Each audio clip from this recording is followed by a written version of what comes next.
Как думаете, справедливо сказать, что IQ Дональда Трампа примерно 160? Нет. Это цитата из 160 – это очень и очень много.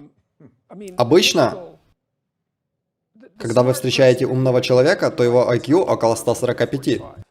160 попадается довольно редко. Трамп еще и старый, а IQ с возрастом уменьшается. Подвижное IQ, а кристаллизовавшееся остается таким же или немного снижается. Так что он не такой же решатель проблем или познаватель, каким был в свои 20. Никто не такой же. Если вы в хорошей физической форме, то это сильно помогает. Его IQ определенно намного выше среднего. В жизни он занимался сложными делами, сложными задачами. Это является показателем, а он был успешным не только в одной области, он был успешным в нескольких сложных сферах, каждая из которых была испытанием. Довольно сложно быть звездой телешоу, успешной звездой. Довольно сложно заниматься строительным бизнесом, особенно большими проектами. Мне известны его взлеты и падения, но он оставался в этой игре очень долго. Он невероятно стрессоустойчив. Так что он не глупец.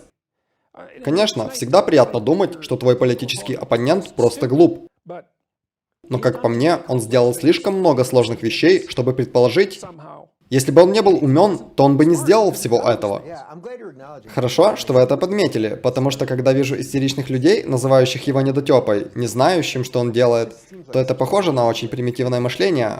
Вам может не нравиться многое в нем, можете не любить его манеру речи, но называть его глупцом – это демонстрировать свое невежество.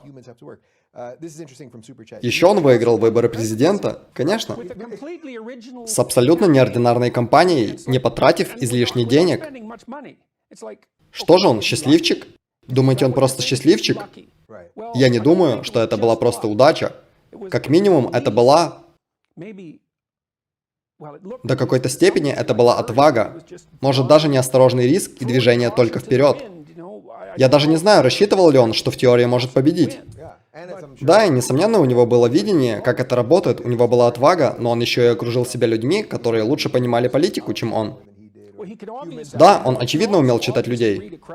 Угу. Он был привлекательным для народа, и думаю, частично из-за того, что старался говорить именно то, что думает. Можно критиковать то, что он думал, нет проблем. Но он не говорил одну и ту же речь снова и снова. А те, кто так делает, для меня это скорее неприемлемо, потому что они как попугаи, а когда кто-то пишет им речь, то это для меня уже слишком.